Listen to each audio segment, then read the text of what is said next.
Assalamualaikum warahmatullahi wabarakatuh. Dalam setiap bahasa pemrograman, seringkali kita dihadapkan dalam suatu pengambilan keputusan, namun harus memenuhi beberapa syarat. Nah, untuk membuat hal itu perlu dibutuhkan yang disebut dengan percabangan. Seperti yang akan kita pelajari, yaitu percabangan pada aplikasi C++. Untuk struktur percabangan itu sendiri terbagi menjadi dua, yaitu struktur if dan statement switch, di mana struktur if terbagi menjadi tiga, yaitu struktur if satu kondisi, struktur if dua kondisi, dan struktur if tiga kondisi atau lebih. Struktur if satu kondisi.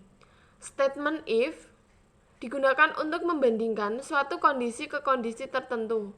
Jika kondisi tersebut sesuai dengan pembandingnya, maka akan dijalankan perintah tertentu. Tetapi apabila tidak memenuhi syarat atau tidak sesuai dengan pembandingnya, maka kondisi tersebut salah dan akan dilanjutkan ke kondisi berikutnya serta perintah yang diberikan tidak dijalankan. Untuk bentuk umum pernyataan if satu kondisi, yaitu if kita dapat memasukkan kondisinya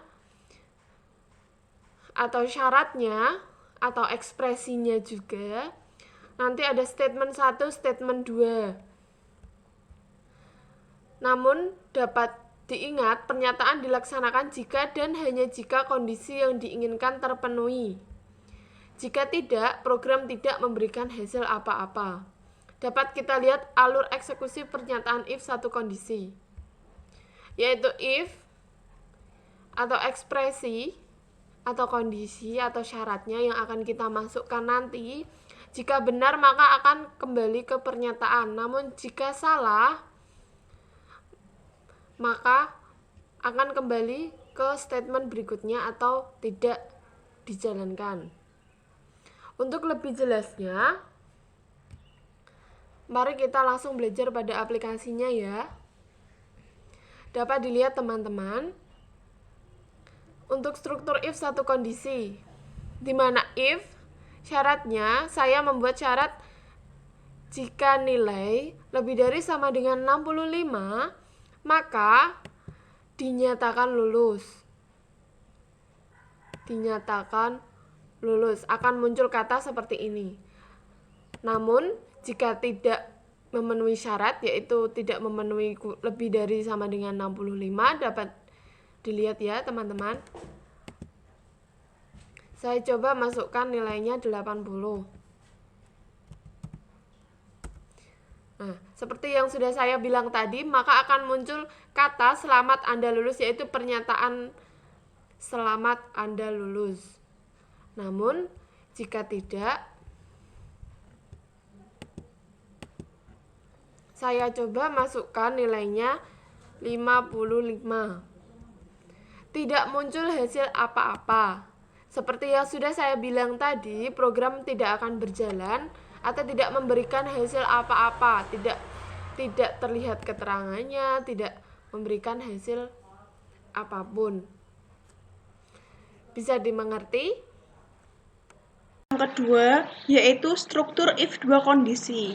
Bentuk umum struktur if dua kondisi. If kondisi, pernyataan 1, else pernyataan 2. Pernyataan 1 dilaksanakan jika dan hanya jika kondisi yang diinginkan terpenuhi. Jika tidak, lakukan pernyataan 2. Jika Anda tidak mempergunakan pernyataan else, program tidak akan error. Akan tetapi, jika Anda mempergunakan pernyataan else tanpa didahului pernyataan if, maka program akan error. Jika pernyataan 1 atau pernyataan 2 hanya terdiri dari satu baris, maka tanda kurung kurawal buka dan kurung kurawal tutup tidak diperlukan. Kita coba membuat programnya. Yang pertama,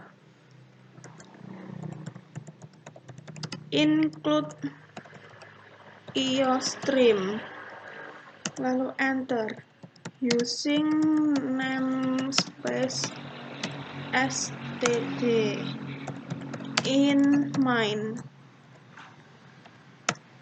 kurung kurawal buka, enter. in usia. Lalu code berapa usia Anda?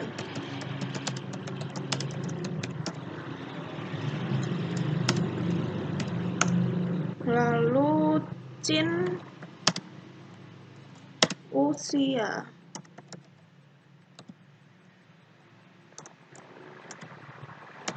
Lalu if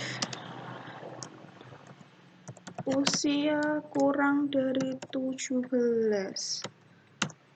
Lalu code Anda tidak diperkenankan menonton. Selanjutnya enter, lalu else, lalu enter lagi code.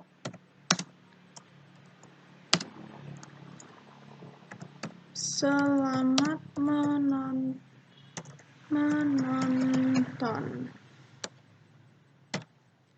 Lalu return 0. Kita coba compile and run. Kita save dulu. Misal gitu. Save.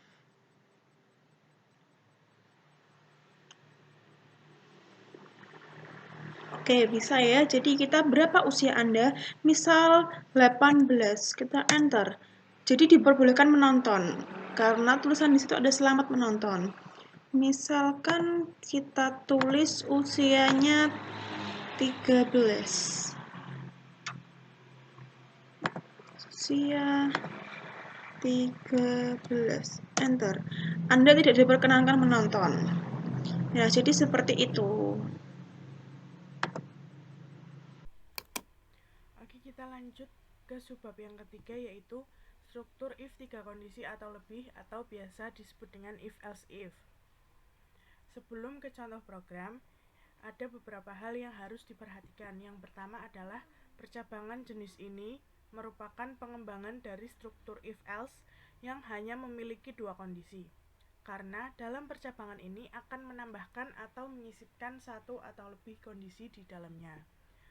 Yang kedua, pada sintaks if else if terdapat lebih dari 1 kondisi di dalam rangkaian blok percabangan.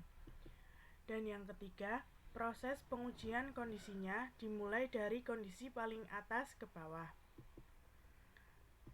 Selanjutnya adalah bentuk umum dari struktur if 3 kondisi atau lebih, atau biasanya disebut dengan if else if. Seperti ini ya. Pada kondisi pertama, kita menggunakan if. Untuk selanjutnya, else if, dan pada kondisi yang terakhir, atau ya yang terakhir itu kita hanya menggunakan else saja.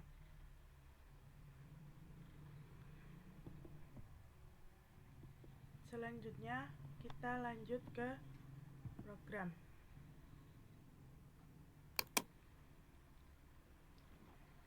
Sesuai contoh yang di buku, yang pertama kita akan tulis di sini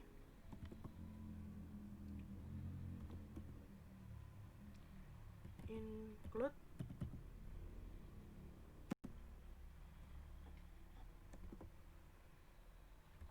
iostream.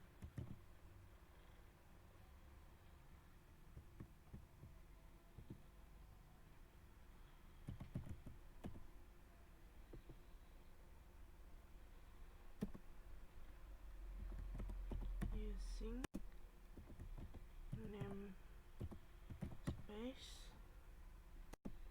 std.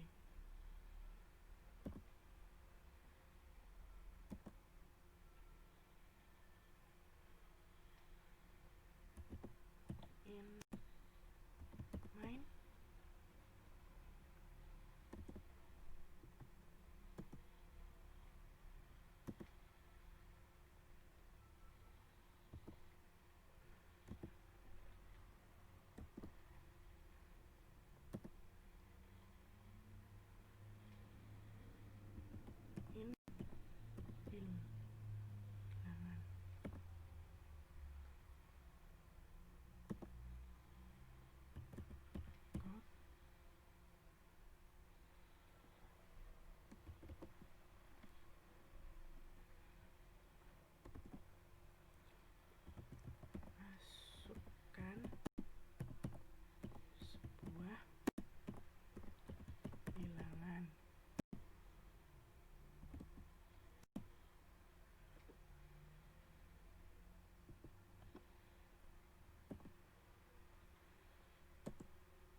margin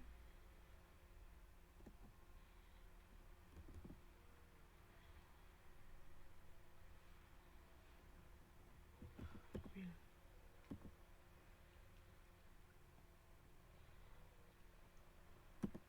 Ini kita masuk ke kondisi yang pertama ya.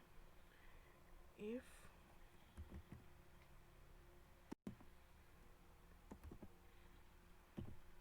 bill lebih dari 0.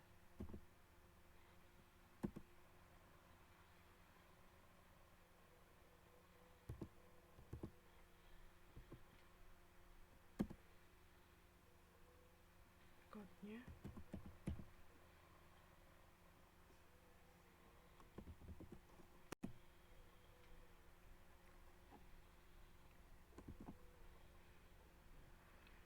jika bilangan lebih dari 0 maka adalah bilangan positif.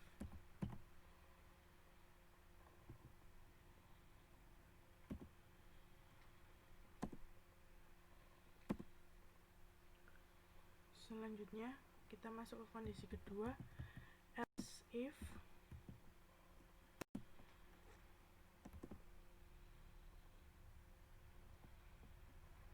bilangan lebih kecil dari 0, maka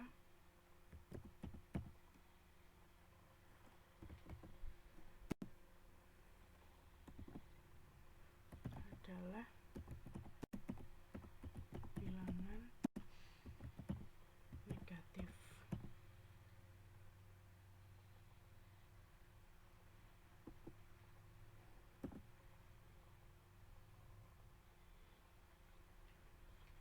Dan ini yang terakhir, else. Code-nya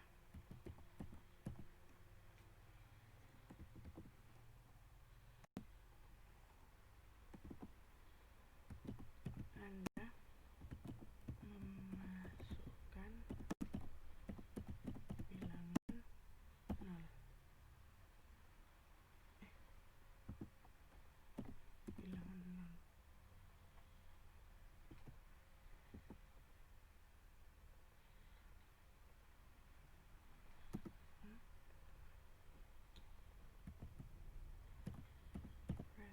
Return 0.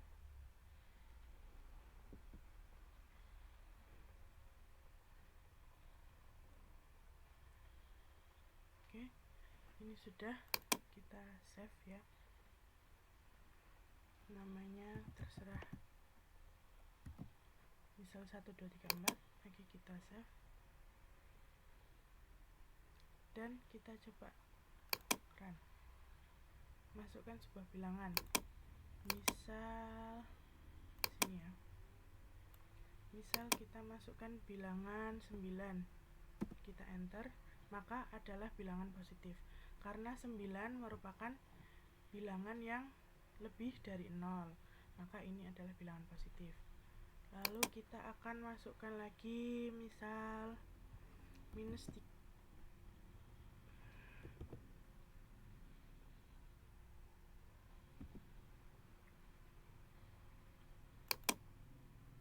misal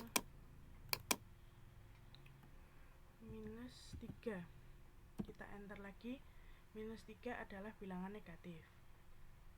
Selanjutnya kita akan masukkan percobaan yang terakhir ya, kita akan masukkan bilangan 0. Kita enter, Anda memasukkan bilangan 0. Jadi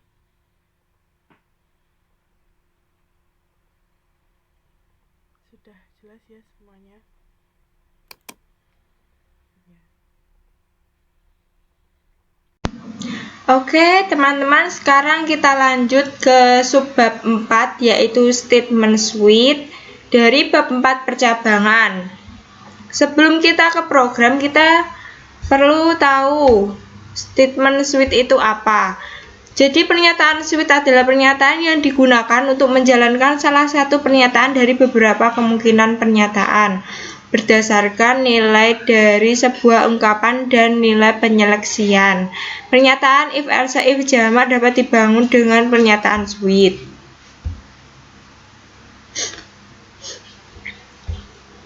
Selanjutnya bentuk umumnya itu switch atau ekspresi kurung buka kurawal. Ini. Jadi nih cas nilai kita masukkan cas nilai, misal kita masukkan cas 01 itu, terus kita kasih pernyataan jangkauannya itu sampai berapa kita maunya buatnya. Seperti ini. Nah, ini nanti alternatif itu kita bisa masukkan kata-kata jika jangkauannya itu melebihi. Jadi kita bisa masukkan salah gitu ya. Oke. Hal-hal yang perlu diperhatikan adalah di belakang word char harus diikuti oleh sebuah konstanta, tidak boleh diikuti oleh ekspresi ataupun variabel. Konstanta yang digunakan harus bertipe int atau char. Gitu ya. Lalu pernyataan alternatif dieksekusi jika nilai konstanta 1 sampai nilai konstanta n tidak ada yang memenuhi kondisi. Dalam bahasa C++ mengizinkan 16.384 sebuah statement cas dalam sebuah struktur percabangan. Namun, pada prakteknya sebaiknya kita membatasi pilihan tersebut untuk efisiensi program yang kita buat. Lanjut ke program dev C++-nya ya.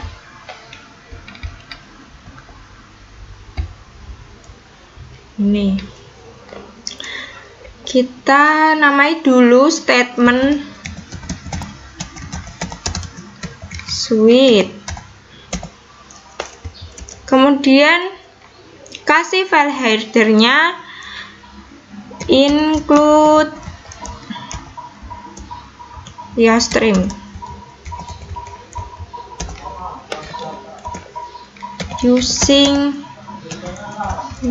using namespace std main.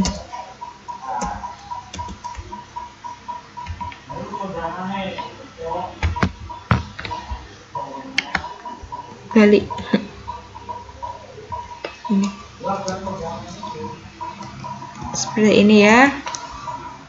Lalu kurung int nilai. Setelah kita masukkan nilai, caut masukkan nilai tes.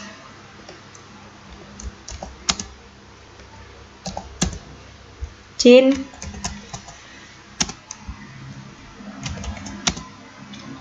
nilai switch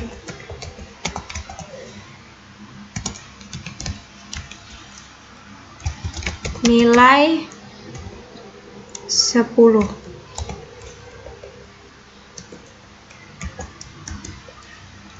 Cas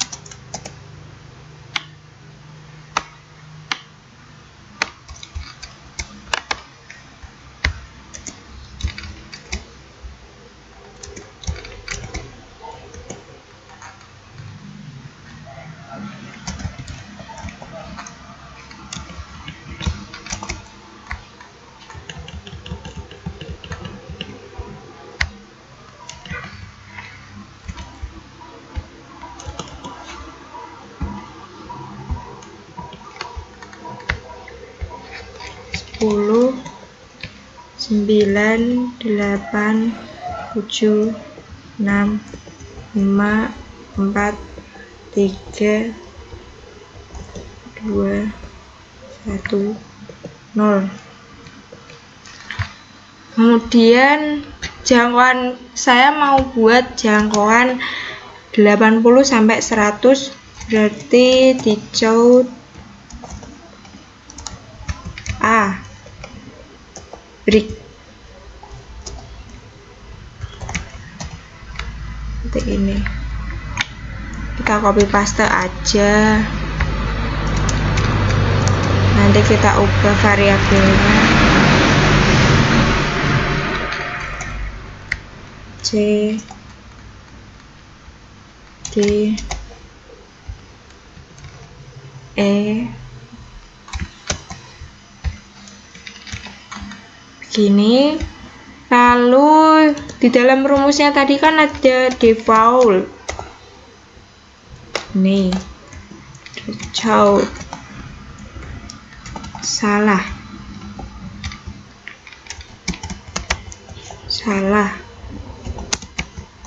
nilai di luar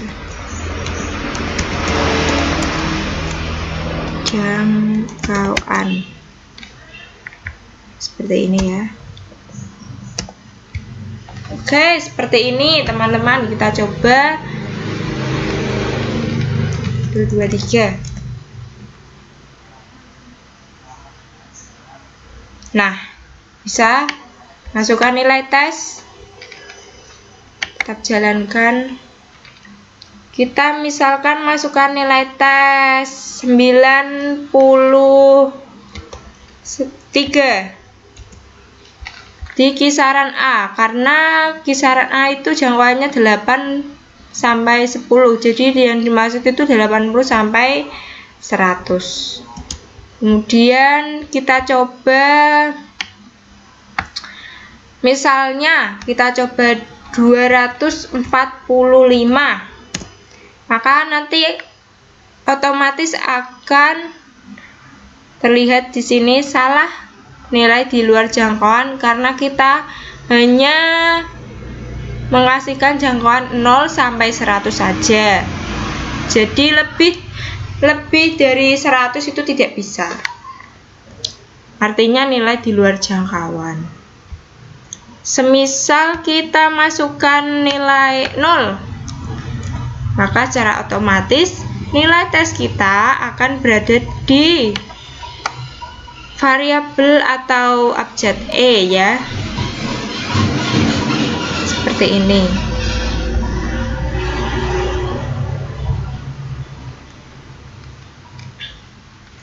Lima 4 di D, seperti ini ya. Oke, sekian dari kami kelompok 4 bab percabangan, kurang lebihnya mohon maaf. Wassalamualaikum warahmatullahi wabarakatuh. Sampai jumpa. Dadah.